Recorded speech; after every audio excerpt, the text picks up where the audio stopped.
গতকাল শনিবার যমুনা থেকে বিদায় নিয়েছেন প্রধান উপদেষ্টা ডক্টর মোহাম্মদ ইউনূস। তার বিদায়ের আগে তারেক রহমানের কাছ থেকে একটি প্রতিনিধি দল, খুব হাই প্রোফাইল একটি প্রতিনিধি দল তার সাথে দেখা করেছে। সেই প্রতিনিধি দলে ছিলেন তারেক রহমানের মুখ্য সচিব, তারেক রহমানের সামরিক সচিব এবং তারেক রহমানের বিশেষ সহকারী। কি কথা হয়েছে তাদের মধ্যে?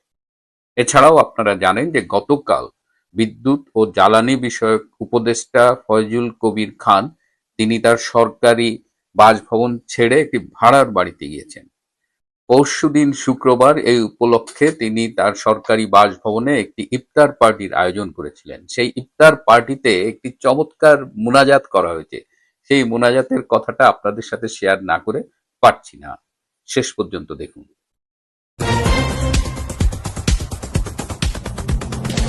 শুরুতেই ইফতার পার্টির কথা বলি। আপনারা জানেন যে পত্রিকায় অলরেডি খবর বেরিয়েছে যে উপদেষ্টারা সরকারি বাসভবন ছাড়তে গড়িমসি করছেন। আসিফ নজরুল তো বলেই দিয়েছেন যে এই বাড়িটার জন্য তার অনেক মায়া জন্মেছে, তিনি সেখানে ছাগল পর্যন্ত পালন করেছেন। আবার তার একটি ছাগল ডারবি নাসিররা রাতের আধারে চুরি করে জবাই করে খেয়েছে।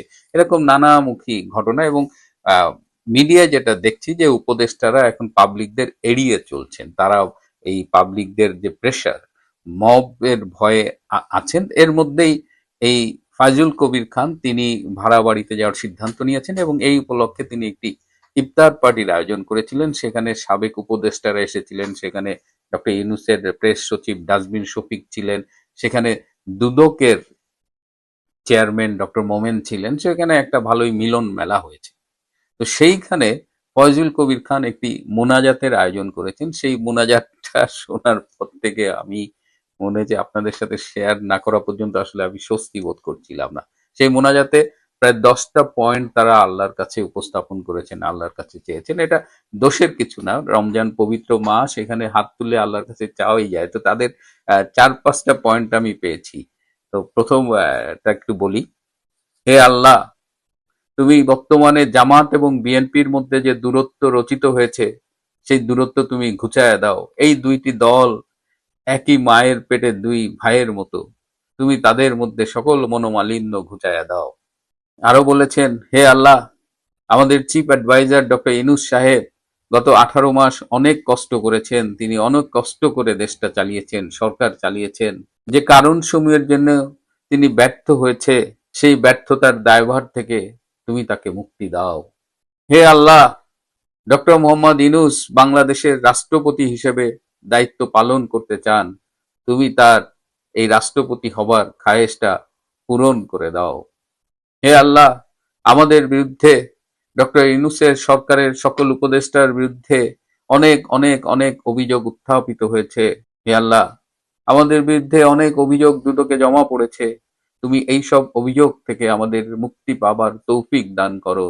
আরো একটি খুব ইন্টারেস্টিং দাবি তারা আল্লাহর কাছে করেছে, প্রার্থনা করেছে। হে আল্লাহ, এই যে 24 সালের জুলাই আগস্টে যত পুলিশ হত্যা হয়েছে, সেই পুলিশ হত্যার বিভিন্ন তথ্য প্রমাণ সাবেক শেখ হাসিনার সরকারের কাছে জমা হয়েছে। তারা অনেক তথ্য প্রমাণ সংগ্রহ করেছে। হে আল্লাহ, সেই সব তথ্য প্রমাণের সাপেক্ষে যদি বিচার হয় কখনো, তাহলে আমরা অনেকেই ফেঁসে যাব।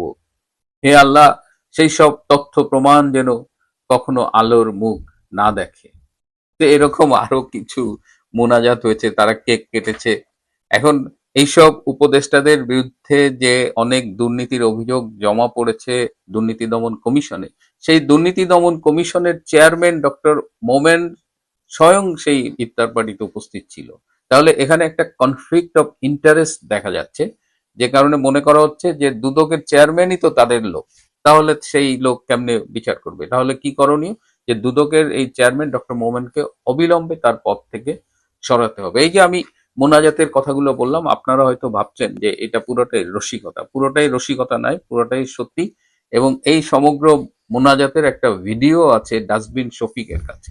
আমি অনেক চেষ্টা করেছি কিন্তু ভিডিওটা উদ্ধার করতে পারিনি, কিন্তু আমি বিশ্বাস করি ডাস্টবিন শফিকই বা তার কোনো ঘনিষ্ঠ একটা সূত্র একদিন না একদিন এই মোনাজাতের ভিডিও তারা এটা রিলিজ করবেন। এদিকে গতকাল রবিবার ডক্টর ইউনূস 3:30টার দিকে তার সরকারি বাসভবন যমুনা ছেড়ে চলে গেছেন তার গুলশানে নিজস্ব বাসভবনে। অনেকেই ধারণা করেছিলেন যে ডক্টর ইউনূস সহসা এই প্রধান উপদেষ্টার পদ ছাড়বেন না এবং তিনি অনেকভাবে চেষ্টা করেছেন যাতে দীর্ঘদিন প্রধান উপদেষ্টার পদে থাকতে পারেন, কিন্তু বিএনপির সাথে তিনি পেরে ওঠেনি। বিএনপি তার সব অযৌক্তিক দাবি দেওয়া মেনে নির্বাচনে গিয়ে ক্ষমতা পেয়ে চোখ উল্টে দিছে। চোখ পুরা উল্টায়নি, মানে at least Yunus had to go. এখন ডক্টর ইউনূস 3:30টায় চলে গেছে, 3টার সময় তারেক রহমানের পক্ষ থেকে একটা উচ্চ ক্ষমতা সম্পন্ন প্রতিনিধি দল তার সাথে দেখা করে। সেই প্রতিনিধি দলে ছিলেন সামরিক সচিব মেজর জেনারেল আবুল হাসনাত মোহাম্মদ তারেক, মুখ্য সচিব এবিএম আব্দুস সাত্তার এবং তারেক রহমানের বিশেষ সহকারী ব্রিগেডিয়ার অবসরপ্রাপ্ত শামসুল ইসলাম। তো স্বভাবতই এত হাই প্রোফাইল একটা প্রতিনিধি দল কেন ডক্টর ইউনূসের সাথে দেখা করেছেন, এবং এটা নিয়ে যারা এই খবরটা জানেন, এটা মেইন মিডিয়া আমার চোখে পড়েনি, তারা কিন্তু এটা নিয়ে খুব উদ্বিগ্ন ছিলেন এবং অনেকেরই ধারণা যে বোধহয় এই তারেক রহমানের প্রতিনিধি দল ডক্টর ইউনূসের কাছে গিয়েছেন তাকে ভবিষ্যতে রাষ্ট্রপতি হবার কোনো প্রস্তাব দিতে বা এই সংক্রান্ত কোনো আলোচনা করতে। কিন্তু আমি খোঁজ নিয়ে জেনেছি যে না, ডক্টর ইউনূসকে রাষ্ট্রপতি হবার কোনো প্রস্তাব দেওয়া হয়নি, বরং সম্প্রতি যে রাষ্ট্রপতি শাহাবুদ্দিন আহমেদ চুপ্পু তিনি যে দৈনিক কালের কণ্ঠে 2 পর্বে প্রচারিত একটি সাক্ষাৎকারে ডক্টর ইউনূসের বিরুদ্ধে একাধিক অভিযোগ উত্থাপন করেছেন, এই প্রতিনিধি দল আসলে গিয়েছিল সেই অভিযোগের বিষয়ে আলোচনা করতে এবং সেই অভিযোগ সমূহ সত্যি কিনা, সেই অভিযোগের বিষয়ে ডক্টর ইউনূসের মতামত কি, সেগুলো জানতে গিয়েছিলেন। কারণ আমার সূত্র আমাকে নিশ্চিত করেছে যে ডক্টর ইউনূসের রাষ্ট্রপতি হবার প্রশ্নই ওঠে না, এবং ডক্টর ইউনূস যেন রাষ্ট্রপতি না হতে পারে তার একটা বৃহত্তর পরিকল্পনার অংশ হিসেবেই কিন্তু শাহাবুদ্দিন চুপ্পুর এই সাক্ষাৎকারটি প্রচার করা হয়েছে, প্রকাশ করা হয়েছে। নইলে হঠাৎ করে যে রাষ্ট্রপতি 18 মাস একদম মুখে কুলুপ এঁটেছিলেন, তালা লাগিয়েছিলেন, তিনি হঠাৎ করে এত সোচ্চার হলেন কেন? এটাও একটা বৃহত্তর রাজনীতির অংশ। একটা ছোট্ট খবর দিয়ে, আপনারা জানেন যে বাংলাদেশের পররাষ্ট্রমন্ত্রী ডক্টর খলিলুর রহমান সম্প্রতি দিল্লি সফর করেছেন। সেই দিল্লির থেকে তিনি জেদ্দা গিয়েছিলেন, বেসিক্যালি জেদ্দায় গিয়েছিলেন। জেদ্দায় তার উদ্দেশ্য ছিল ওআইসি, যে ইসলামিক কান্ট্রিজ গুলো আছে তাদের সদস্যদের তিনি ইফতার এবং সেহেরিতে দাওয়াত করবেন, কিন্তু শেষ মুহূর্তে তড়িঘড়ি করে তিনি আহ, এই ইফতার এবং সেহেরি বাতিল করেছেন এবং তিনি বাংলাদেশে ফিরে এসেছেন। এর কারণ হলো আমেরিকা এবং ইসরায়েল ইরানকে আক্রমণ করেছে এবং ইরান এই মধ্যপ্রাচ্যে আমেরিকান যে ঘাঁটি রয়েছে 5টি দেশে পাল্টা আক্রমণ করেছে। তো এই অবস্থায় ডক্টর খলিল ফিরে এসেছে। ডক্টর খলিল, আপনারা জানেন যে জাতিসংঘের একটি পদের জন্য বাংলাদেশ প্রতিদ্বন্দ্বিতা করছে, প্যালেস্টাইনও প্রতিদ্বন্দ্বিতা করবার কথা ছিল, কিন্তু প্যালেস্টাইন বাংলাদেশের সমর্থনে সরে গেছে। কিন্তু এখন মূল প্রতিদ্বন্দ্বিতা হবে সাইপ্রাসের সাথে, এবং সাইপ্রাসকে ভারত সহ অনেক দেশ সমর্থন করছে।